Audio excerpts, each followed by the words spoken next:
if you are going to grow, you do have to let go of you being the one to help everyone is not possible. You will hurt the people that you're trying to do this with because you can't give them the time that they need. So when you've been doing the financial advisor business for a long time, guess what? Your brain is going to trick you back into doing the things you've always been doing, especially the busier you get. And I think what happens a lot with advisors is they'll get someone on their team and the first thing they think is, oh, they're not good enough. They're not like me, right? They're not grinding 80 hours a week like I did, which they're not going to. But they said 91% of practices are struggling with productivity due to many unprofitable clients. 51% of clients of financial advisors are not profitable. If you're getting into scaling and you want to start bringing in people on your team, other advisors on your team, your most important metric is... Welcome back to the top 50 most innovative voices in advisor growth. I'm your host, Paul G. McManus. In this episode, I'm joined by Jon Randall, founder of XFA Coach, and one of the leading voices in helping financial advisors grow, scale, and evolve from practitioners into true business owners. Jon began his career as a financial advisor himself. He built a successful practice and then transitioned into coaching and consulting, helping other advisors break through growth ceilings and build firms designed to scale. Jon holds a PhD, is a best-selling author, and brings a distinctive combination of psychology, business strategy, and real-world advisory experience to his work. In our conversation today, we explore what it takes to move beyond being consumed by client delivery and step fully into that role of CEO. We discuss why so many advisory firms reach a growth ceiling, how the most successful advisors build scalable practices, and what Jon has learned from working with some of the industry's highest performing firms. Before we jump in, be sure to subscribe to our YouTube channel or wherever you're listening so you don't miss a new episode of the top 50 most innovative voices in advisor growth. And now, here's my conversation with Jon Randall. So how are you doing today, Jon? Awesome. So excited to talk to you, the master of creating books and media, Mr. Paul. It's awesome to be here. Before this interview, I found my copy of your original book here. When did you write this? It was published in 2010, and I wrote it really in 2008, 2009. So I was doing a lot of workshops for advisors on client acquisition. And I had a workbook that I took them through, and one advisor said, this is good stuff. You should make it into an actual book. And I said, I could make it into an actual book. So I had a speaking engagement in San Francisco. So from the East Coast, where I live in North Carolina, it's pretty long flights, over a 5-hour plane flight. So on the flight there and the flight back, I really organized it more in a book, selected people that could be interviewed throughout. And, back then I was very much an amateur. I used a ghostwriter to help me with how to put a book together. They interviewed some of the people, but yeah, it's come a long way from them, but there's still some diehard followers of that book, are 16, 17 years later, still relevant, right? The concepts are still relevant. So yeah. It's nice to see that still around. That's what I love about books, is that they're durable assets that, to your point, you wrote this 16 years ago and it's still useful. I mean, how cool. I mean, yeah. Any other kind of marketing, Facebook ads, you name it, seminars, they all have their place, but you stop spending the money, it's done. Whereas assets, whether it's a podcast, video, books, are things that can last years, if not decades. Yeah, it really is neat. I think the book that we recently did together, The Extraordinary Financial Advisors, far better and more organized. But yeah, it is neat to see that some great content does withstand the test of time, which is the hardest tested. Well, I think it's great ideas stand the test of time. And so with that, I want to get a little bit into your backstory. So from what I know about you, and I'm just going to frame out what I know, and then you tell the story in your own words, but you started out as a financial advisor with Ameriprise, and then at some point you transitioned into coaching advisors. Tell us about how you got started in your now role as the elite coach to elite advisors. Yeah, it was really something I stumbled into. I had no idea I would be doing this. So I started as an advisor in Long Island, New York. I'm not from there, didn't grow up there, but my wife is from there and grew up there. We met in college up in Massachusetts, and the closest office to where she was from is this town called Hauppauge, New York. And I went there and met this guy named Jon Kuttin, who was one of my training managers when I started. So our good friend was one of the wonderful people there who taught me the business. And boy, what a tremendous advisor, he was back then. And of course, he is today. So I really had a great introduction to the business as a young kid straight out of college. I mean, I was 22 years old and I looked like I was 12, but just grit and grind and figured out how to be one of the, smaller number of advisors that actually made it and didn't opt out or didn't get let go. So I learned so much through that. And my wife and I, we had some family in North Carolina and we were visiting and we fell in love with it. We didn't have children yet. So in 2004, so it started in 1999, 2004, we decided to move. So I said, it's so cheap to live here. I could start over. I could sell what we built in New York. I could start over. So I did. Now, when you start over, it's interesting. You learn a lot in the first 5 years, and starting from scratch again, you can do it so much better. So it probably took me a year and a half to rebuild what it took me my first 5 years. So I had these advisors in North Carolina said, hey, Jon Randall, what do those big producers like John Cut, what do they do in New York? Would you show me? So I started to show them best practices. Some I even partnered with and said, hey, why don't I get involved with some of your clients? I can help you. But then I grew really quickly because I knew it worked and what didn't. So I just only did the stuff that worked. And so that really was what brought on a lot of people to say, would you show me how to grow? Would you show me how to do more business with clients? Would you show me how to attract new ideal clients to my practice? And it spread across North Carolina. Someone I knew moved to Texas and said, hey, would you come down and teach these advisors in Texas and Louisiana how to grow? Someone I knew from New York moved to Florida and said, hey, would you come down and teach these advisors in Florida how to grow? So I got in this circuit of just helping and other advisors, which led to all this consulting I was doing. And it just became this thing. And it was really fun for me. I really enjoyed it. And I missed the work with individual clients, but it was hard for me to make a bigger difference with, my one practice and the offices we had. I can make a much bigger difference in the industry through all these other advisors. So it was really it was 9 years ago. So 2017 is when I sold the last bit of my practice and just went all in on helping advisors. And I would say in the pandemic, we really expanded out of, a smaller bubble of advisors we're working with to really saying, hey, let's scale this. Let's bring in other coaches and teach them how to do what we do. Let's get into other, pools of advisors and really expand for independents, RAs and really help them grow. So it's been quite a journey. And thankfully, some of these people I started working with who were really small are now like Barron's top 100 advisors. And it's neat to be not only helping them in their journey, but also learning what worked. And so what's happened is some of the wonderful people that have grown to that extent, that learning from it has created shortcuts for others. So it's really built our program, and not just with my experience, but documenting it, creating shortcuts for others to follow in the same path, but to do it in far less time. Now, you weren't satisfied with simply learning from the best of the best. You decided to go out and get a PhD. Tell me about that decision and what you've learned as a result of getting a PhD and what you studied. Well, it's completely insane. I don't recommend it. I told my two sons, I said, I don't recommend doing this. This is a crazy thing. Yeah, I ran out of stuff to do. I'm always been someone that is always sharpened the saw.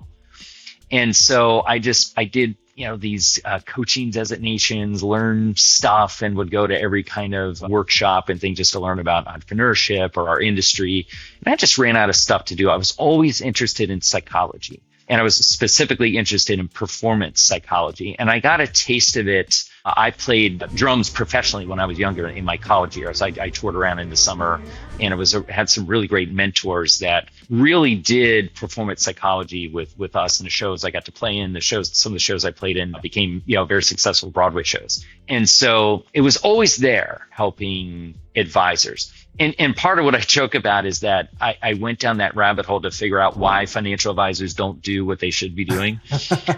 It was just how we are as humans, right? It's how we are as humans. And so the more I learned about psychology, performance, then it really clicks. So one of the first things I learned is just how much the human brain craves equilibrium. Like our brain will trick us back into the same things, into we like this kind of food, not that kind of food, right? We do this routine around here. We don't do that routine around here. So if anyone's ever experienced all of a sudden trying to get up 2 or 3 hours earlier than you normally get up to do something you don't do, like go run miles or go work out. It's really hard to do that. Your brain will find every way to trick you and staying in that warm bed, right? And you'll quickly invent reasons like, oh, it's raining today. That's just how we are. So when you've been doing the financial advisor business for a long time, guess what? Your brain is going to trick you back into doing the things you've always been doing, especially the busier you get. So the biggest conundrum in our industry of advisors is they're just busy, right? There's a lot of America wants help from advisors. They're getting busy. They get filled up. So they get even more in this rut of just doing things that they want to do in their bubble. And when new things come along, their brain says, that's not the way we do it around here. We do it this way. So it really created a route for these best practices I was slinging around weren't working. There was something deeper going on. So it was really finding what are the things that are, really holding them back. What's the real change that needs to happen? Then how can they perform in that uncomfortable space that they need to be in, right? To step out of their bubble, to expand a little bit, to shift their business where they need to so it will grow faster, and just having the tools to do that. It really created a new basis for the coaching consulting that we do. Help me understand a little bit better about your business today. What's the official name of the business? Yeah, the full name is Extraordinary Financial Advisors, but we just say XFA to be short. And the website is also synonymous with what everyone calls us, XFA Coach or XFA.coach. And so through doctoral work, really when you get a doctorate degree, a PhD, you are conducting a brand new research study that has never been done before. That's pretty much what a doctoral dissertation is. So when I learned about how to do research, how to organize information, I couldn't do my dissertation on our industry yet because I might be known, right? And it might create an inaccurate study if someone knows me. So I have to be really anonymous in a different field. I'm passionate about, I'm a foodie, so I'm passionate about the hospitality industry. I always learn if I go to a nice restaurant or stay in a nice place like the Ritz-Carlton. I always learn from that experience there and try to apply it to the financial advisor business. But so I did it there just about the change that was imposed on that industry when the pandemic happened in March of 2020. I mean, there were places that, sorry, your restaurant's not allowed to be open. And what massive change that an owner would go through, especially if they were only a sit-down restaurant and suddenly had to figure out how to do to-go food just to survive. So it was a very extreme example, which is interesting, but you're conducting research and learning. So I came across this theory of constraints, which is really from manufacturing. So you think about manufacturing the vehicle you drive, there's all these steps that are part of making it. And so if there's a constraint early in the process, it holds back all the other steps in the process. So we developed a system called XFA growth model that's actually based on the theory of constraints. So we just see the most common things that are occurring early in the process. So I love client acquisition, ideal client acquisition, practice acquisition. I love this stuff. This is my favorite stuff. But there's these things earlier in the process that are actually the issues why advisors are not attracting enough new clients, why they could kind of stall, and they don't realize it. They just keep doing more here where it's really there's a constraint, probably a few along the way. So it's a very systematic way that we can diagnose a practice, but also help them install solutions or small changes very quickly that can unlock the rest of the process and create a lot of growth really, really quickly. So that's really become the foundation of what we do. And so we've just been able to diagnose practices quicker. We've been able to install solutions much faster, which is why they're growing so much faster and scaling. I mean, we're having people 10x their business in less than 5 years. And it's really fun to see the results and see it in action, which is just kind of, led us just to some refinements to make it even better as we go. You mentioned Jon Kuttin before. And so how fortuitous was that when you started out at a young age as an advisor, he was your training manager, and now he's one of your clients and you work with him and his team. And just for someone that isn't aware of who he is, he's the largest firm inside the Ameriprise system. The last time I checked, they were at 16 billion of assets under management. I think as of last year, I think they crossed over 17. They already have like a $500 million in new inflows halfway through this year. The goal's $1 billion for the year. So it's wild. It's just growing so quickly. It's so exciting to see. So it's neat though. I mean, I knew Jon when he was just one dude being an advisor, right?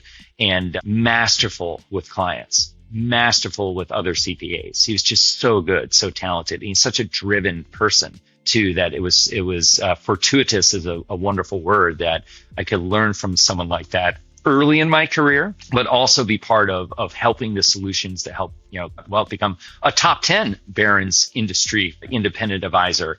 And I mean, that's a big deal, right? There's many, hundreds of thousands of advisors. To achieve the top 10 is a pretty big deal. In fact, number 5 last year, which is very impressive. So it's neat to see not only what works there at a massive scale, right? When you're approaching and crossing over triple digit number of advisors on your team, it's a completely different game, right? It's totally completely different game. And I always say that when advisors start crossing into multiple millions and they need another advisor on their team, that's when they start crossing into the scaling game, which is a very different game than just being an individual advisor. And so much has been tested there at such a high volume of how to scale that business, how to create massive inflows and funnels of new clients and new assets coming in, how to acquire, how to really keep a lot of advisors on their team, which they've been extremely successful at. So it's not only the XFA solutions and the growth model working there, but it's also great to see that practices like that are just so far down the path. It's neat to see them leave, nuggets of knowledge along the way for others, and use that as learning for someone that does want to 10x or scale their business one day. Maybe not as big as Kuttin and have 100 advisors on their team, but someone might want to go from 10 million in revenue or a million in revenue to 10 million in revenue. And there's so many lessons there from someone further down the path, and so many mistakes that were made that John Kuttin would be the first one to say that, don't do this at this stage. If I started over, I would do this differently. There's so many people that have been able to, give back to others that, when you're at the spot, I wish I did this differently, or, now we have that at XFA as here's the shortcuts. So fortuitous is a great word. And John Randall is certainly such a wonderful person and a great person for each of us to work with. Yeah. I was also fortuitous to get to know him. I met him, I want to say 3 or 4 years ago, even today.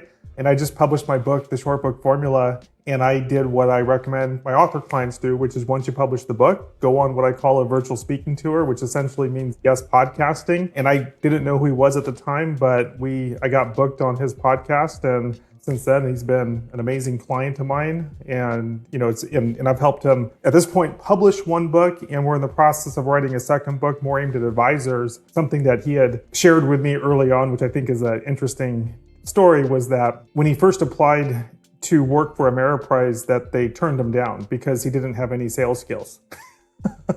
I tell you, it is cutthroat in New York. They wanted people that already had a career, who could sell. It really was that way. So it's so funny that one of the greatest, in the business got shut down. It's wild. And if I recall the story correctly, he ended up, and he was still a young guy at that time, and so he ended up going and working at the Gap so he could get some sales experience and then reapply. I think he actually changed the location that he reapplied, so he kind of got in the side door. But the rest is history. So it was fortuitous for Ameriprise as well that they accepted him back then, because he's grown like a monster in the years since. Just yourself having that, front row seat to his growth, I'd love just to kind of maybe see some high level observations that from where he started just like every other advisor does. He wasn't given anything. He built everything that he has to the point where he's at today. And, he hasn't personally worked with a client in over 10 years or something like that. And so just any high-level observations or insights that you've seen working with someone like John and having that front row seat? Yeah, it's neat to see the journey along the way. And there's advisors out there that have challenged me and said, there's no way an advisor could do over 100 million in revenue. That's impossible. Or it must be just a whole bunch of advisors plugged in. And it's no, look at the Barron's, information. It's out there and it's real. And yes, he owns it all. It's not fake. It's not a bunch of advisors plugging in like some RIAs are. It's real. He owns all of that revenue. And it's very impressive to see. But I think the foundations from early on, he was very aware of profit margin early on, very, very early on. And it was neat to see in New York some people further down the path, because at the channel we were in, it was a time where there was a choice that you could be an employee advisor or you could be an independent advisor. And real estate was so expensive in New York. At first, people were scared of that and said, why on earth would we be an independent advisor? This seems insane. So most people stayed in the employee track because it was more comfortable, right? You didn't have to pay for real estate, didn't have to hire staff, right? It just seemed a lot safer. And then, one by one, people went independent and said, oh, wow, okay, this is better. I can make more. And then it just kind of slowly went down that path. But it was neat to see just how aware he was of that early on as an entrepreneur, which I think a lot of advisors go through these stages of just being an advisor, not really an entrepreneur. So they're just worried about, hey, let me do stuff with clients. They're not really worried about like business economics and profit margin in the business. So he's very savvy to that early on because that's, as an owner, that's a big part of what you take home, your profits. So I would just say that he very, very early on understood the value in I can accelerate growth by buying something. And I can help somebody else make more than they could make on their own by feeding them some clients. It's a win-win scenario there. So when he did some of that and realized I can buy something, it pays for itself. I can pay somebody else to do the work. They're making more than they could on their own, but there's a profit margin in this. There must be something here. So he was really in the scaling game. What I say to a lot of advisors, he was just at it a lot earlier. He stumbled into it a lot earlier than others. So he was kind of ahead of the pace of, I need ways to bring in business, organically from CPAs, the master of CPA relationships, and through acquisition, and then always having enough capacity with some other advisors to, kind of feed them and have that mutually beneficial relationship there. It was neat to see that at the early stages and to see how far that's gone. Now, he'll be the first one to tell you that it took 2 to 3 times the amount of time to get from $1 million in revenue to 10 million in revenue, compared to what it took to get from 10 million in revenue to 100 million in revenue. It was almost like a third of the time it took to get there. And I find that journey from 1 million to 10 million is very difficult because you can't think like a financial advisor. You need to graduate from that role, which is why I think it's like 14 years now since Kuttin's been in a client meeting, because him being stuck in delivery, as like Dan Martell calls it, it's being stuck in the client meetings. It's the most time consuming thing that goes on. So advisors have a tough time letting go of that. And you don't have to be that extreme and let go of all the clients. I mean, we still work with many, Barron's top 100, scaled practices. They still have some clients. Now it's not 200, right? It might be less than 50 or less than 30. One of ours has 17 clients. That still keeps them in the game.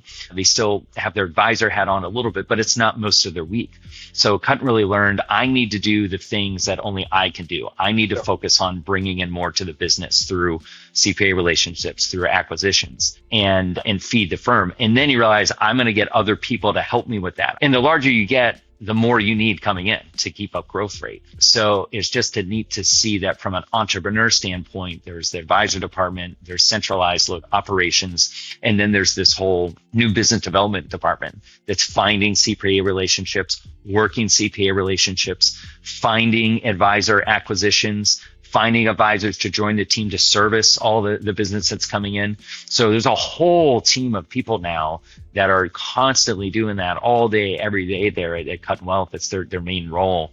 So it's neat to see just the evolution of it over time. But I would say that from early on, you just had some natural ability to think a little bit more like an entrepreneur. He will get very granular in the numbers. I mean, he's capable of doing that. He's not just a high level rah-rah guy. Like, he will grind down to the details. And he's still involved with a lot of things. Like on Saturdays, he still teaches Saturday mornings. Every single Saturday morning, he teaches basically an advisor development class where he teaches skills, advisor skills. So he doesn't need to do it one-on-one with individual clients. He can do it at scale with many, many advisors. So a lot of learning from that for listeners that are producing maybe over $1 million. I find a lot of advisors get stuck around 1.5 million because it's the capacity point where they need another advisor on the team, right? And to do multiple millions, unless you have access to a lot of really high net worth clients, which not every advisor does, you need another advisor to scale from 1 million to 10 million. You need multiple advisors on your team, and it's a completely different game.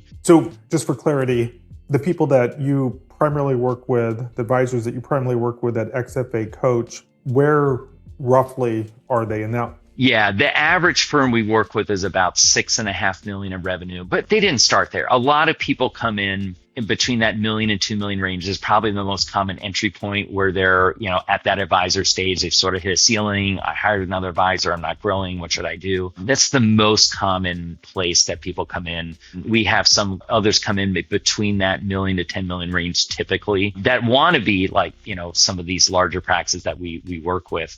So that's usually where they come in. It's quite a range and people are on that journey. And not everyone's looking to do 100 million of revenue. Some people have some goals that, hey, I want to 10x my business from here to here. And that's great. We can help them do that faster than they could on their own. But, our average continues to increase. I mean, just a couple years ago, our average was under 5 million. Now the average is 6.5 million. They're really, as a group, growing very, very quickly and scaling pretty quickly. But, just over a million, that's typically where people come in, where they're either approaching the ceiling or they got stuck. Talk more about that ceiling. For example, I was just on a call with advisor client of mine, successful guy. He's built out a practice and he's in that stage where he wants to start to remove himself from the day-to-day advising operations. But what's interesting, and I've heard this from many advisors, is they got into the business being an advisor versus making that shift into the entrepreneur. And I find that in talking to these very successful advisors, even the ones that are growing and scaling and acquiring practices, is that they have this emotional resistance to letting go of the clients that help them build the firm. On the surface, it seems like, well, it shouldn't be that big of a deal, but I think it really is a big deal for many people. How do you help coach founder advisors to make that shift from advisor to CEO? And what are some of the insights you can share? Yeah, this is where psychology helps so much. So it's going to that basic concept where we crave equilibrium. Our brain will constantly trick us back there. We will invent reasons why we should keep working with, this client, why we need to keep working with this client. They've been with me from the beginning.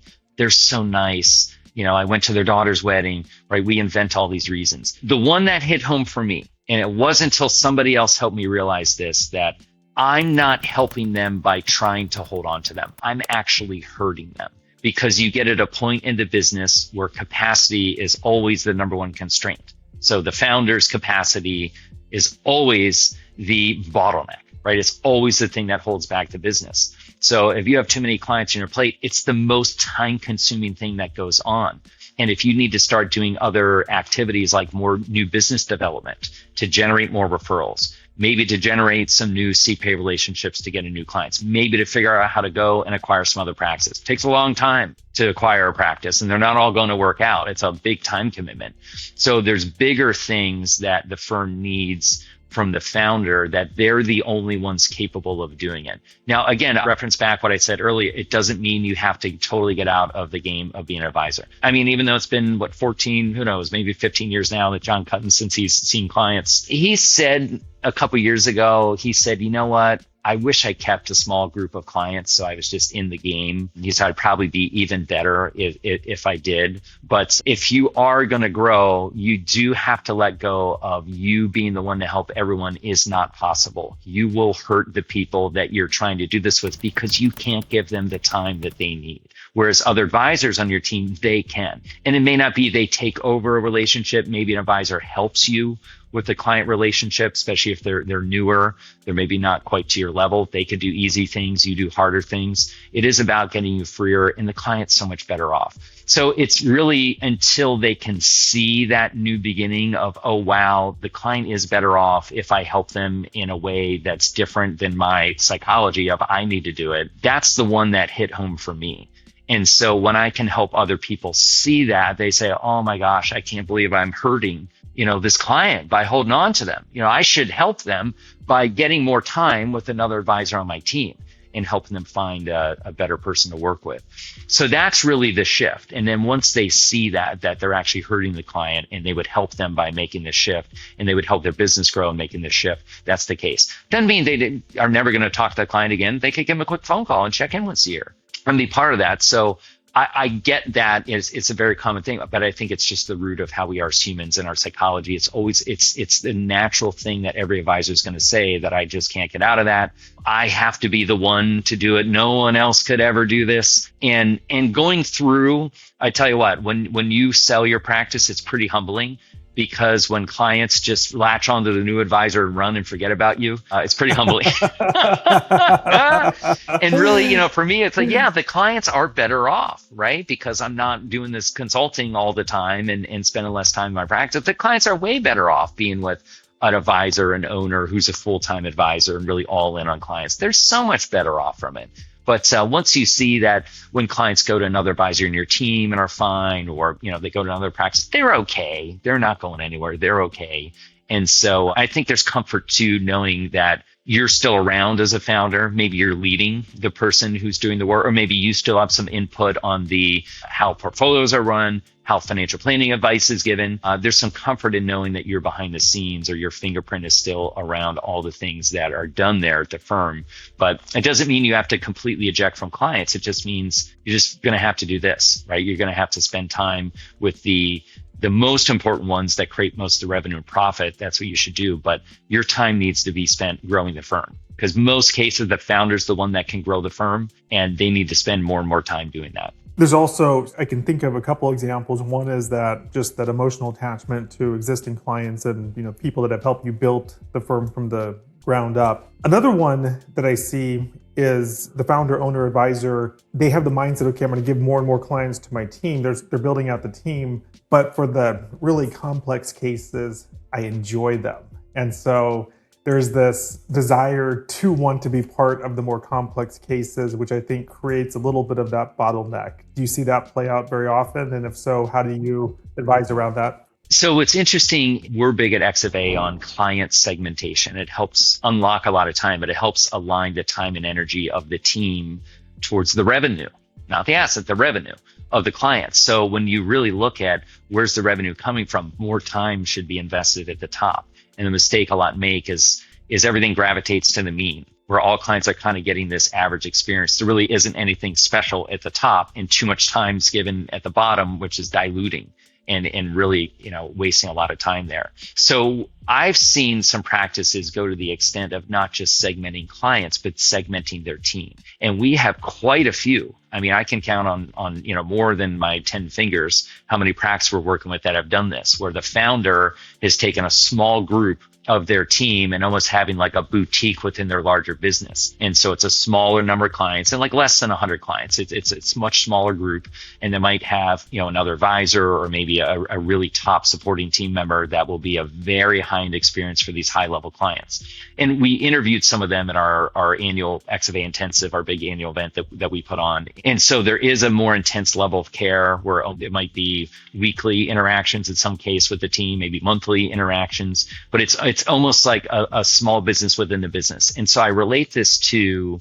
the Marriott Corporation. So the Marriott Corporation is like a ton of different brands, right? They got over 30 different brands now. They seem like one of their brands they own is the Ritz-Carlton. So there's like thousands and thousands and thousands of Marriotts, Fairfield Inns, right? All the different brands around, but there's only a little over 30 Ritz-Carltons in America that are very exclusive and very special. And they're all wonderful for, what you get, right? I'm the fan of the Fairfield Inn. If I just need a quick stay, or I'm working and just need a quick overnight, or I got an early flight in the morning and I want to stay near the airport, Fairfield Inn's awesome. They even give you a free breakfast. It's wonderful. But if you're maybe doing a special trip with your significant other, your family, and you want to have a nice experience, it's wonderful to do that.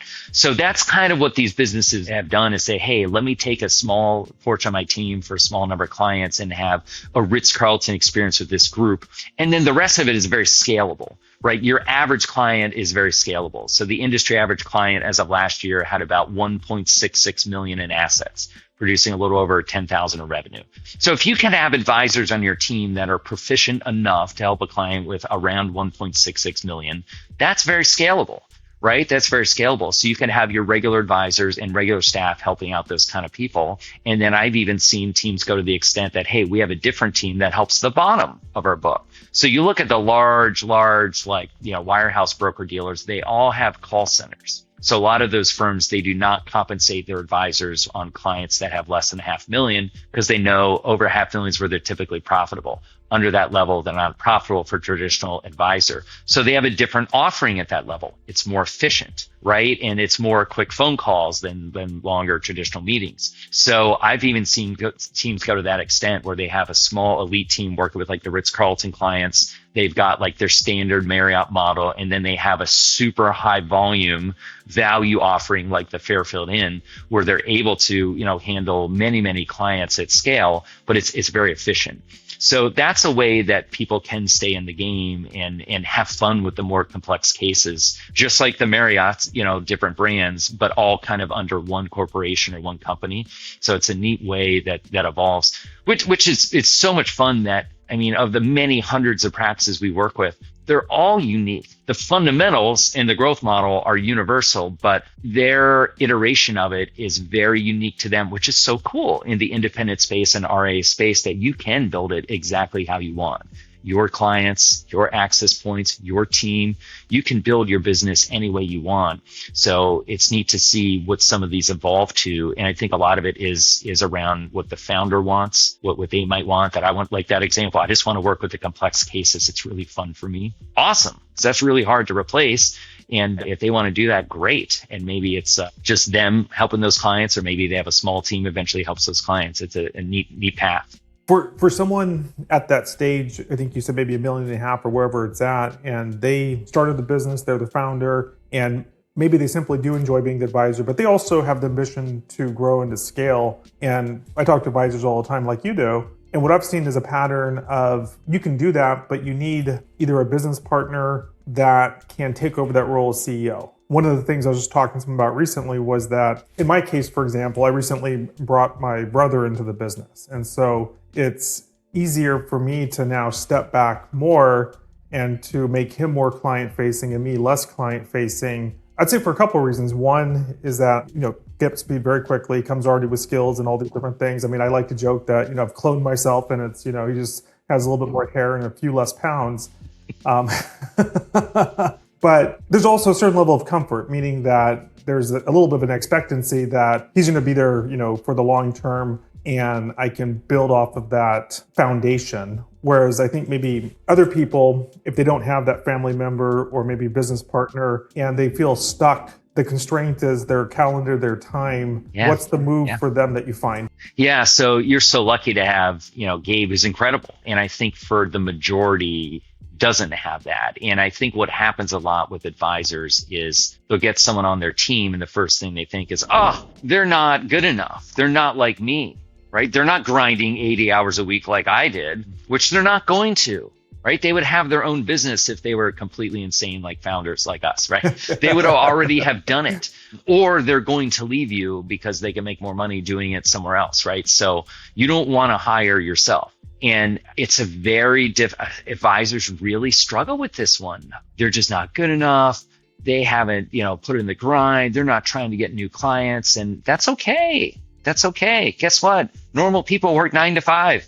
That's normal. That's normal. So if you bring an advisor in your team and you feed them, guess what? It can be a wonderful relationship for both of you. You can generate a huge profit margin on somebody like that. You can help them make more than they could on their own.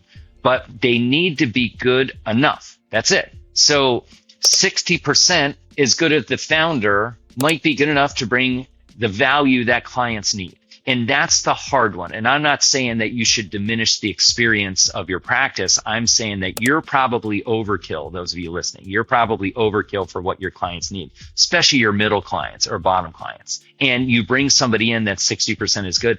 They're good enough. They can deliver tremendous value for your middle clients, your smaller clients. The other thing I see too is we're rooted because advisors build the business by themselves. They're the only one working with the clients. So they have this vision of like, well, I work with these clients and this advisor needs to work with their clients, right? And I guess I'll give them some, right? The first move they make, which is a mistake, is, well, I'll just give them all my small clients and see how they do. With the same problem still with the practice, right? It's still there and they're not going to learn. And expand upon that. That's probably very common practice, I would imagine. Why is that a mistake? Everyone does it because those clients are usually not profitable. I mean, the studies out there are wild. I mean, we get a lot of the research on what are advisors charging for their services, but they said 91% of practices are struggling with productivity due to many unprofitable clients. Investment News study on independence every year says the same thing. Practices are clogged up. Fidelity came out with a study last year. They said 51% of clients of financial advisors are not profitable. So I get founders like, hey, let me get my problems off my plate. Okay, I'm a fan of that, but the problem's still in your business. And when you dump them on a new advisor, you're never, ever going to generate a profit margin on that hire, right? If you invest in a who, you need to generate a profit margin on that investment. You're never going to do it when you do that. Plus, what are they going to learn? They're going to learn how to deal with smaller clients, not the, 1.66 million industry average client. So instead of them taking a block of clients and running them, that would be great, but maybe not, somebody's not ready for that.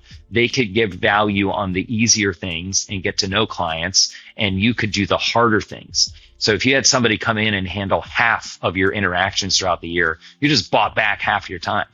That's a pretty big deal. And with half that time, could you go make the practice grow? Is somebody good enough to handle half your interactions for the easy stuff, and you come in, you handle the harder stuff? It's a much faster way for someone to get into the business, and it's a much faster way for a founder to get somebody in action with clients and talk to them, which is the most time-consuming thing that goes on. It's just different thinking. That is the better solution here. Instead of them being good enough to run, over $1 million in revenue for the firm, it's could they be good enough to help you go get an extra $1 million in revenue for the firm, and them help you that way. And then maybe down the road, they know the clients and they're ready to take over and lead relationships on their own. It's a much smoother path for clients too, where it's not this disjunct, I work with this person, now I work with this person. It's more of like a pendulum swing of I worked here. And so clients go through the same thing, right? They're humans too. They go through psychology. Wait a minute, I work with founder. What do you mean there's somebody else here? That does not compute. But studies show clients prefer teams over individuals. Because if, God forbid, something happened to the founder, there's other people around they have continuity they could continue with if that was the case. And for those that are going to have to get out of some client interactions, maybe relationships down the road, you need other people to do it. So it's better for the client to have like a pendulum swing into that relationship instead of it being such a disjunct or sudden change, which humans don't like. Now, I'm a big fan of business books, obviously, but also business parables. One that has made a big impact on my own thinking, and I read this probably 10, 20 years ago, was a book called The E-Myth by Michael Gerber. And the core big idea of that is work in your business, work on your business. And I think that's become common business wisdom at this point. You hired us to help you write and publish your recent book. And interestingly, you decided to do it as a business parable, which I think is, fantastic. I know there's one shared client that we have, and Chris had originally come to us about writing a book. And one of the things I like to do in my own process is to send samples of books to them just so they kind of get their head around it. And I think we had just published your book, and so I decided to send your book as an example. For the person who's thinking, well, people don't read books anymore, that's not true. When someone's about to make an important decision, they absolutely will read a book if it's relatively consumable. And so the book is something that can be read cover to cover in about 2 hours. Yes. And I heard back from Chris. I followed up on my sales call, and he's like, yeah, I read John's book, and I've reached out to their company, and I'm going to hire them. I'm like, well, that's fantastic. What about me? And long story short, he came back and became a client of ours too. But there's something about a business parable where it takes a lot of concepts that are conceptual in nature. There's something different about showing versus telling. So with that in mind, tell us, or show us, about your book, The Extraordinary Financial Advisor Practice. Who'd you write it for? What's it about? And ultimately, what's the journey the protagonist goes through as a result of the book? Yeah, so I had a lot of information organized from, all this consulting that we do. So it was actually you, Paul, that helped me on the path that the textbook I wanted to write would not be well as received. It would look very good on my bookshelf. I would be over there, but like if I have a question, I know that book is there to give me a sense of comfort. knowing it's there. And that was my vision, that how can I get this great information we've learned out to more advisors? Because really, our vision is to make a positive impact on our industry. I really believe in our industry. I believe it creates tremendous value for Americans. America needs it. America wants it. But unfortunately, most advisors are ordinary at best. Our industry is pretty lackluster, and that's the reputation of it. So how can we help it be extraordinary? How can we help some advisors really stand out and make a difference? So when you brought the concept of, wow, testing is so much better as a parable, it made sense that, we just see what advisors go through. And if we have this, fictitious advisor name we made up, Michael Stevens, it brought it to life. And people that read the book, that whether they were people are already working with or people I knew or people that came to XFA because of the book, they said, I see myself in this chapter. That's me. I'm here. And so I think it just brings it to life and makes it a real human, which eMyth did for us, right? eMyth did for us. Oh my gosh, I'm stuck in there. Same thing. It's a neat concept to do a book that way. And it's really great to see. I mean, we have so many advisors we work with together, and it's so neat to see their books come out that isn't a textbook or concept. It's here's real stories of going through it. I think it helps readers conceptualize it. Because you think about other books like nonfiction and things like that. I mean, that's kind of part of it, whether it's like a romantic novel, it's you can see yourself in this journey, or wow, can you imagine being in, this situation, maybe in a World War II book, whatever it might be. It's just something we do it as humans. I mean, naturally as humans, we're going to look at what is our experience? How does this relate to our experience? What if my experience was that? But when you hit home for somebody that this is what we, see a lot of, so you write something that hits home to them. It's nice to see that connection. So thank you for taking the book into a far better direction than I would have, taken it down the wrong path. But it was really your guidance on how to do books. I'm just pretty good at the information and the consulting. I'm not good at writing books, but you're the master at it. So just having some concept to bring to you and your firm and Gabe and the wonderful people on your team, it really helps to have people that know the short book formula, that know how to organize information, and to really make it enjoyable from a reader standpoint. That not just people say, hey, that was a good book, but hey, that was a good book and I want to take action on it. I want to follow up with this author and maybe go deeper, maybe get some help from that person, because obviously they've helped people just like me. And that's the idea behind the short book formula, is that information is ubiquitous, it's abundant, especially in the age of AI. May not always be accurate, but we're all on ChatGPT asking questions, getting answers. In my mind, we don't just need more information. If I want to know what the difference between a Roth IRA and a something else is, I can ask ChatGPT and I'll get an answer like that. And so it's really establishing a clear point of view.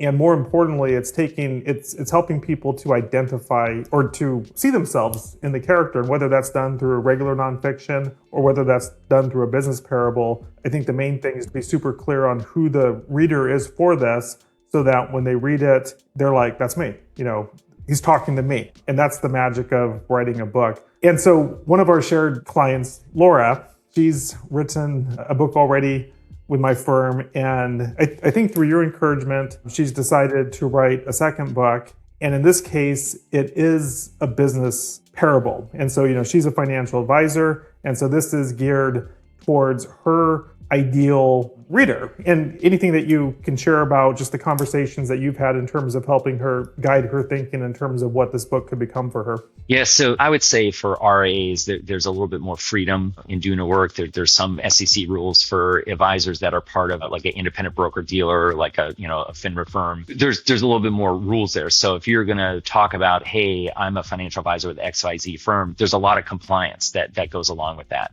And so obviously you would have to go through a compliance review, and you can do it. You can publish the book and do it. It's just, you just got to check a lot of boxes and stay within their rails. Or you can do it as an outside business, which you can't say anything about being a financial advisor or being associated with that firm, but you can talk about this concept as an author. You can just be a genuine author and talk about that. So it's neat to see advisor have both. Right? They have both, which is good. And so, one is very specifically designed for, hey, here's my financial advisor book, and says, all the proper things that it does. But this is just more of, hey, this is real life. This is real life. What's going on? Let me just talk about this as an experienced author, not as, a financial advisor of XYZ firm. It's neat to see that. And it's also neat to see too, when you do that, you can do you have more freedom to do a parable of fictitious people.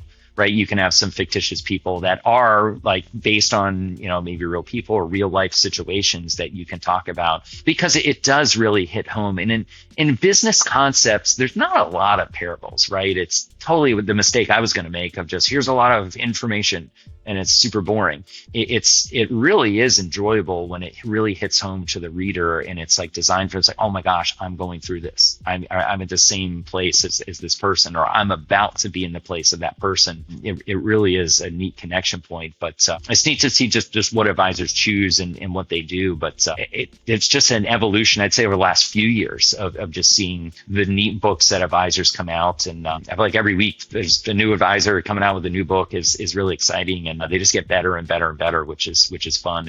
And I enjoy reading them because they're not War and Peace. It's going to take you months to read it, right? You literally can read it in less than a couple hours, right? It's very enjoyable to do, which is very approachable for, from the reader's perspective. So it's written for the reader, not so much from the writer. It's very easy to pick it up and go through it.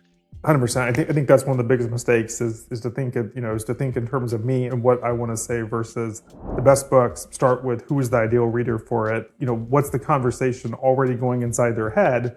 And so when they pick it up, they immediately say, oh, that's me. Identify with this. Tell me more. Right. And so that you have to have that self-identification.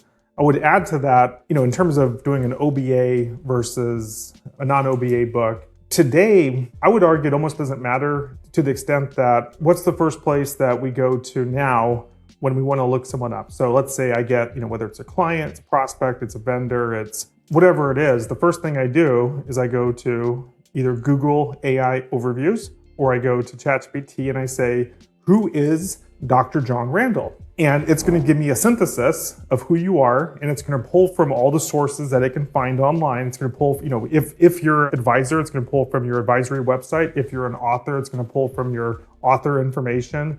And so it's going to create a composite. And so, that's something that regulators, I don't know how they're going to try to put some walls up between that. I think it's essentially impossible because people are just an integrated person. You don't separate your author hat from your advisor hat. You're just who you are. When you're in a conversation with someone, you're talking about ideas, you're recommending resources. It's just a very natural human thing to do. Yeah, it is. And that's why there is two very specific lanes of this is my approved funnel where I can say all the approved things, and then an outside thing, which have to be totally different. Right? You can talk about this thing here. It just has to be totally different. But you're right. By accident, people are going to find it and come through that funnel. And, then they could be referred to the official financial advisor business is fine. But you're right. It's a really neat way to go. And I think it just unlocks some freedoms from that path. Just, of course, follow the rules that you're a broker dealer, right? I mean, they're evolving. And as more people are publishing books, they're, saying, hey, wait a minute. We haven't had a lot of people do this. Let's figure out the right way to do it. And so no one gets in trouble. And it's all, compliance is all safety for you. I know so many people don't enjoy it. Some people call it the business prevention department, but it's designed to protect your business, right? It's designed to protect you. So it's there for a reason. It's there to help you. So follow it. So listen to it. It'll help you. But yeah, it's neat to see that there is two very clear paths there, and it gives you some options as an advisor. But again, if you're an RA out there, you have a little bit more freedom to, the rules aren't as strict, I should say. Yeah. Building off the authorship conversation we're having, you published your first book, I believe you said 2010. You've just published a second book, and now you're thinking about a third book. What's your third book idea about? Oh, I have so many ideas. I want to go back and redo my first one. I have so many ideas, but it's really what's relevant. And as I look at our industry and what's to come, we're about to have a big wave of sellers. So right now there's about 32 buyers to each seller right now, because it's been pretty easy to be a financial advisor. At the time of this recording, it's been a really easy 3.5+ years in the markets, right? You don't have to be that proactive with clients. They're probably like, oh, I'm never find my advisor, but I'm making money. So, but it's the downturns that get people. So I started in 1999, which is a huge boom in the market. And I remember my father saying to me, 2000 was a crappy year. The bubble burst on the tech bubble. 2001 was 9/11.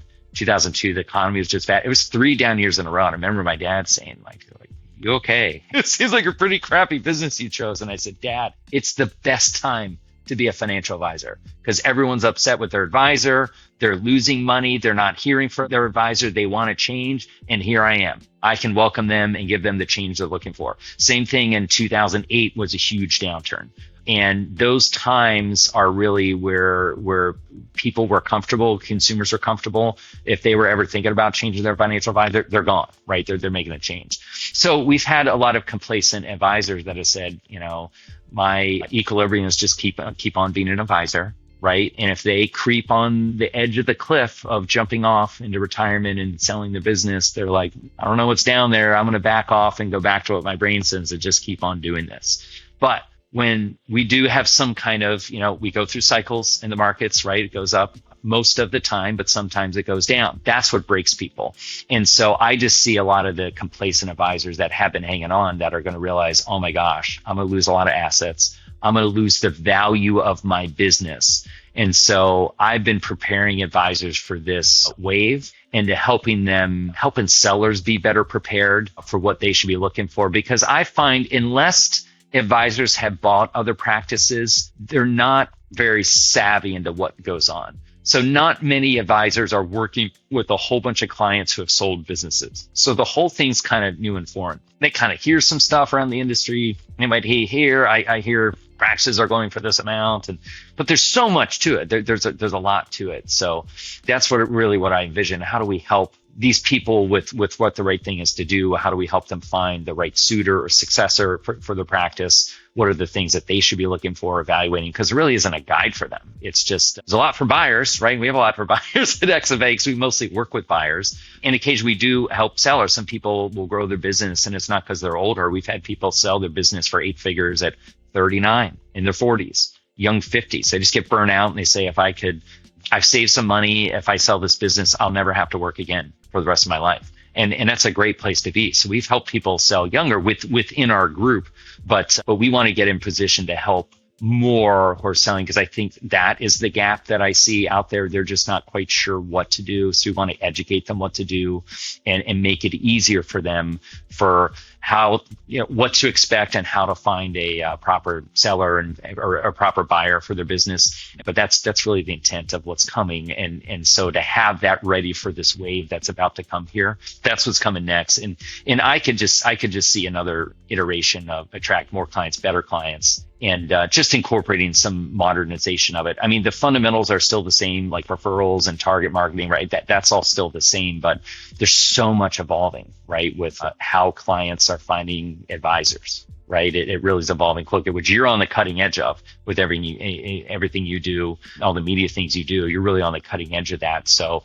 that's certainly the next one I see coming is a wave of sellers that aren't fully prepared. So let's help them be prepared and help them find the right buyer. Couple final questions. First, is there any question that I haven't asked you that you would think would be valuable to this conversation? The most popular thing that advisors, they always want to hear about and they always ask me about is, I want to acquire more clients faster. How are practices doing it? Or I want to buy practices. How are other practices doing it? Listen, I love that stuff. It's some of my absolute favorite stuff. And we have the most amount of value at XFA around those things. And it's fun. It's exciting.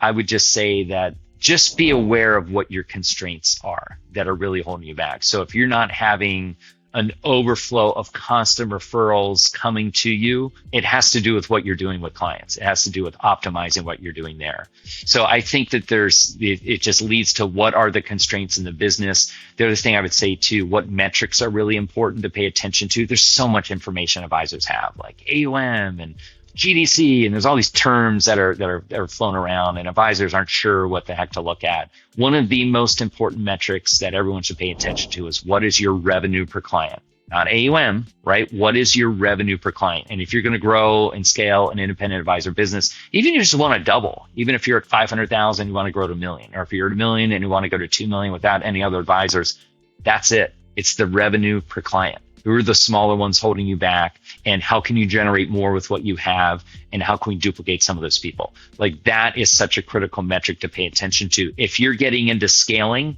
and you want to start bringing in people on your team, other advisors on your team, your most important metric is what's your revenue per team member. It's really that. So to me, I just think we've helped simplify what are the key things to really look at. There's a very small number of them, but if you got down your revenue per team member, you're driving revenue per client, you're going to have a far more profitable business. It's not just about top line growth. It's about driving profits like some of the best, like John Kuttin.